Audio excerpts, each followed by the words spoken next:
నేటి నుండి వాహనాల షోరూంల డీలర్ల వద్ద నుండే వాహన శాశ్వత రిజిస్ట్రేషన్ రవాణా శాఖ మంత్రి పొన్నం ప్రభాకర్ రిఫార్మ్స్ చేస్తూ ఉంది. అందులో భాగంగా ఈ రోజు నుండి వాహనాల రిజిస్ట్రేషన్కు రవాణా శాఖ కార్యాలయంకి రావాల్సిన అవసరం లేదు. ఎక్కడ షోరూంలో కొంటే అక్కడనే రిజిస్ట్రేషన్ చేసుకునేటువంటి సౌకర్యాన్ని కలగజేస్తూ ఉన్నాం.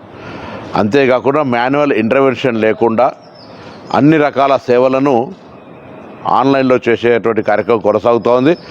వాహన సారథిలో చేరడం సౌలభ్యాలు సౌకర్యాలను ప్రజలకు ఇంటర్వెన్షన్ పొరపాటు జరగకుండా చూసే ప్రయత్నం చేస్తా ఉన్నాం ఈ ప్రభుత్వం.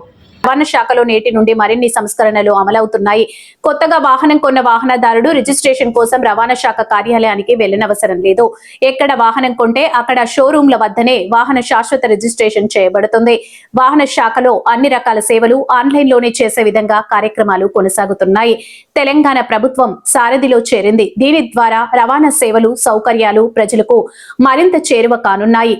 స్క్రాప్ పాలసీ తీసుకొచ్చాం, ఈవీ పాలసీ తీసుకొచ్చాం, రిఫ్లెక్టర్స్ సంబంధించి కావచ్చు, విఎల్డి కావచ్చు, హెచ్ఎస్ఆర్పి కావచ్చు, రకరకాల సంస్కరణల ద్వారా రవాణా శాఖ ద్వారా ప్రజలకు ఎటువంటి ఇబ్బంది లేకుండా ఒక మంచి సౌకర్యం కలిగే విధంగా రోడ్డు రవాణా వ్యవస్థలో మార్పులు చేసే సందర్భంగా ప్రజలందరూ సహకరించాలని కోరుతాను.